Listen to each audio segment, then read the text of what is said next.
दर्शकों नमस्कार। मेरा नाम है मनीष कुमार सिंह और आपका स्वागत करता हूं। दर्शकों लगता है अब चुनाव का माहौल गरमाने लगा है। लगता इसीलिए है क्योंकि अब दलों के भीतर नेता जो है वो दल बदल की राजनीति शुरू कर चुके हैं। यानी एक दल छोड़कर दूसरे दल में जाने की जो कवायद है वो महाराष्ट्र के सियासत में हो गई। आप सोचेंगे कौन सी पार्टी के नेता, किस नेता ने पार्टी छोड़ दी, सब कुछ आपको डिटेल से बताते हैं। साथ ही साथ ये भी बात सामने आ रही है कि क्या एक बार फिर से महायुति की तरफ से जो महाविकास अघाड़ी के नेता हैं उनकी पार्टी के नेताओं को तोड़ने की कोशिश की जा रही है, क्योंकि शरद पवार की एनसीपी से ऐसी खबरें आ रही है कि उनके पार्टी से दो नेता जो हैं वो तोड़ लिए गए हैं। अब वो दो नेता कौन है, पूरी डिटेल आपको इस वीडियो में बताने जा रहा हूं। किस पार्टी में गए हैं वो भी बताऊंगा। महाराष्ट्र में आगामी स्थानीय निकाय चुनाव को लेकर सरगर्मी तेज हो गई है। सभी दलों के संभावित उम्मीदवार मैदान में उतर चुके हैं और जनता के बीच अपनी पैठ जमाने में जुटे हैं। वहीं गठबंधन की बातचीत और नेताओं के दल बदल के राजनीतिक समीकरण लगातार बदलते जा रहे हैं। इसी बीच राष्ट्रवादी कांग्रेस पार्टी जो शरद पवार की एनसीपी है, वो गुट शरद गुट, एक ही दिन में दो नेताओं ने पार्टी छोड़ी है। हिंगोली अहमदनगर के जिला प्रमुखों ने अचानक पार्टी से इस्तीफा देकर सबको चौंका दिया है। मिली जानकारी के मुताबिक हिंगोली के एनसीपी जिला अध्यक्ष दिलीप चौहान ने अपने पद और पार्टी की प्राथमिक सदस्यता है उससे इस्तीफा दे दिया है। उन्होंने अपना त्याग पत्र पार्टी के प्रदेश अध्यक्ष शशिकांत शिंदे को सौंपा है। दिलीप चौहान पिछले 9 वर्षों से पार्टी संगठन की जिम्मेदारी संभाल रहे थे। सूत्रों के अनुसार वे जल्द ही अजीत पवार के नेतृत्व वाली एनसीपी में शामिल हो सकते हैं। अब सोचिए, ये लोकसभा में भी यही देखने को मिला था। शरद पवार की पार्टी के नेता अजीत पवार की पार्टी में, अजीत पवार की पार्टी के नेता शरद पवार की पार्टी में, जिनको टिकट नहीं मिला वो बदल रहे थे। यही चीज विधानसभा में देखने को मिली और अब महाराष्ट्र में बीएमसी चुनाव से पहले फिर से एक बार ये चीज देखने को मिल रही है। स्थानीय निकाय चुनाव से ठीक पहले उनका यह कदम राजनीतिक रूप से अहम माना जा रहा है। इसी के कुछ घंटे बाद अहिल्यानगर, जो अहमदनगर के जिला प्रमुख राजेंद्र फाल्के ने अपना पद छोड़ दिया। वो पिछले 7 वर्षों से इस पद पर थे और अपने इस्तीफे में उन्होंने पारिवारिक कारणों का उल्लेख किया है और साथ ही पार्टी में नए चेहरों को मौका देने की मांग भी की है। तो ये खबर निकलकर सामने आ रही है। राजेंद्र फाल्के शरद पवार के कट्टर समर्थक माने जाते हैं। उनका पैतृक गांव जो है वो करजत में है। जो एनसीपी जो शरद गुट है, उनके विधायक रोहित पवार के निर्वाचन क्षेत्र में है और शरद पवार के काफी करीबी माने जाते हैं। हालांकि फाल्के ने फिलहाल पार्टी की सदस्यता नहीं छोड़ी है और वो अभी भी वरिष्ठ नेता शरद पवार के नेतृत्व वाले खेमे के साथ जुड़े हुए हैं। अब आगे क्या होगा क्या नहीं होगा तो समय बताएगा। इन दोनों इस्तीफों ने स्थानीय स्तर पर सियासी बवाल खड़ा कर दिया है और कई सारी अटकलें तेज हो गई हैं कि क्या फिर से अजीत पवार की एनसीपी की तरफ से शरद पवार की एनसीपी के नेताओं को तोड़ने की कोशिश की जा रही है, खासकर ऐसे समय में जब चुनावी तैयारियां जोरों पर है और हर दल अपने संगठन को मजबूत करने में जुटे हैं। क्योंकि यही बात हमने लोकसभा चुनाव में भी देखी थी। लोकसभा चुनाव में जब उस समय शरद पवार की एनसीपी अलग हुई थी, उद्धव ठाकरे की शिवसेना अलग हुई थी और पहली बार महाराष्ट्र में शरद पवार की पार्टी 2 हिस्सों में बंट गई, उद्धव ठाकरे की पार्टी 2 हिस्सों में बंट गई और ऐसा चुनाव पहली बार हुआ। तब देखा गया कि उंगलियों पे आप नहीं गिन सकते, इतने सारे नेताओं ने दल बदल किया। तो यही चीज रिपीट हुई विधानसभा चुनाव में भी, जब जिस सीट पर टिकट नहीं मिला वो पार्टी का साथ छोड़कर दूसरे पार्टी में चला गया। तो यानी टिकट न मिलने पे भी नाराजगी दिखी और नेता जो है वो दल बदलते हुए दिखाई दिए। अब ठीक ऐसा ही बीएमसी चुनाव में भी हो रहा है, जहां पर अभी शरद पवार की एनसीपी से जिन दो नेताओं के बारे में मैंने बताया, उन्होंने उनकी पार्टी छोड़ने की खबर आ रही है।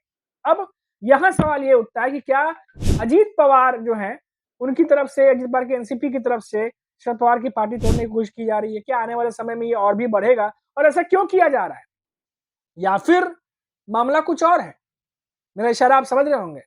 कुछ दिनों पहले ही शरद पवार ने मुंबई में एक बड़ी बैठक की थी और इस बड़ी बैठक में जयंत पाटिल, सुप्रिया सुले और शरद पवार के एनसीपी के कई दिग्गज नेता मौजूद थे। इस बड़ी बैठक में शरद पवार ने यह फैसला किया कि अब हमें युवाओं को मौका देना है, यानी आने वाले चुनाव में 50% टिकट युवा नेताओं को दिए जाएंगे, खासकर ऐसे युवा नेताओं को जिनकी राजनीतिक पृष्ठभूमि ना हो। ये एक बड़ा स्टेप शरद पवार की तरफ से उठाया गया, जो खबरें आई। अब इस बात के सामने आते ही खबर ये भी आई कि हो सकता है कि कुछ सीनियर नेता उनके मन में रहा हो कि वो चुनाव लड़ेंगे और शायद इस बात से उन्हें लगा हो कि इस बार उनका टिकट शायद कैंसिल हो जाए, तो कई नेताओं के बीच में ये बात गई होगी। अब इस फैसले का फायदा शरद पवार की पार्टी एनसीपी को मिलेगा या नहीं मिलेगा, या इसका फायदा अगर शरद पवार की एनसीपी को मिलता है तो जाहिर तौर पर नुकसान महायुति के नेताओं का होगा।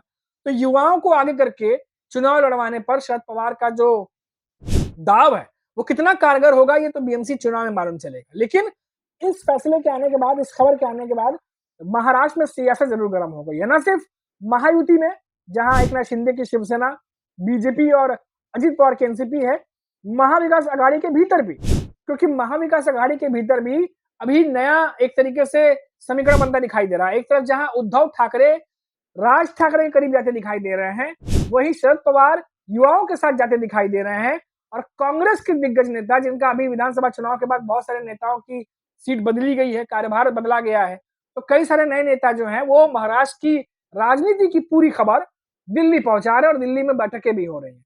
और कांग्रेस जो है महाराष्ट्र में बदलते समीकरण के बारे में उनको जानकारी है और वो अपने तमाम पत्ते उस तरीके से महाराष्ट्र की सियासत में खेलना चाहते हैं। अब कुछ दिनों पहले खबर आई थी, इस बात को ऐसे समझिए, कुछ दिनों पहले खबर आई थी कि क्या उद्धव ठाकरे तो महाविकास आघाड़ी के नेता हैं, लेकिन क्या राज ठाकरे महाविकास आघाड़ी का हिस्सा बनेंगे? तो खबर ये आई कि राज ठाकरे जो हैं वो कांग्रेस के साथ जा सकते हैं, मतलब महाविकास आघाड़ी में शामिल हो सकते हैं। और उद्धव ठाकरे के कुछ नेताओं ने इस तरफ इशारा भी किया, लेकिन फिर बाद में मनसे की तरफ से कुछ नेताओं ने इस खबर को जो है उन्होंने कहा कि नहीं, ऐसा नहीं है, हम कांग्रेस के साथ नहीं जाएंगे। लेकिन ये तमाम बातें चल रही थी तो सबको लगा कि जाएंगे कि नहीं जाएंगे।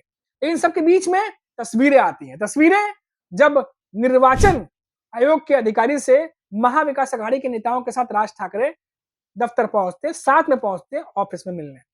उसके बाद प्रेस कॉन्फ्रेंस होती है जहां सिर्फ उद्धव ठाकरे ही नहीं बल्कि महाविकास आघाड़ी के अन्य नेता जो शरद पवार के एनसीपी और कांग्रेस के जो दिग्गज नेता हैं उनके साथ में बैठते हैं फ्रंट रो में। तो ये सारी बातें दिखा रही है कि राज ठाकरे के मन में गठबंधन को लेकर के जरूर कुछ ना कुछ पॉजिटिव चल रहा है। और सिर्फ उद्धव ठाकरे के साथ नहीं, आने वाले समय में अगर महाविकास आघाड़ी का हिस्सा राज ठाकरे बन भी जाते हैं तो भी कोई चौंकाने वाली बात नहीं होगी, क्योंकि वो तो उन नेताओं के साथ दिख ही रहे, प्रेस कॉन्फ्रेंस कर रहे हैं और जो बातें महाविकास आघाड़ी महायुति के बारे में बोल रहा है वही बातें राज ठाकरे भी बोल रहे हैं।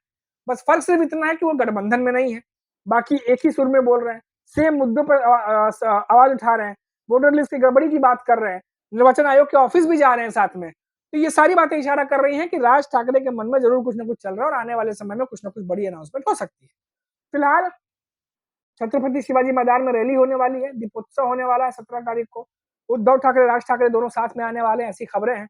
और दोनों ठाकरे ब्रदर्स साथ में आएंगे तो जाहिर तौर पर संबोधन जब होगा तो पूरे महाराष्ट्र की नजर होगी, न सिर्फ एमएनएस के कार्यकर्ताओं की, न ही शिवसेना यूबीटी के कार्यकर्ताओं की, बल्कि पूरे महाराष्ट्र की। क्योंकि दोनों ठाकरे ब्रदर्स निश्चित तौर पर बीएमसी चुनाव के मद्देनजर जब संबोधन होगा तो कोई ना कोई पैगाम, मैसेज जो है वो जरूर देंगे। हमारी भी नजर बनी रहेगी, जो भी खबर अपडेट होके आएगी आप तक पहुंचा देंगे। अभी इतना ही, आप देखते रहिए 4 PM महाराष्ट्र। नमस्कार।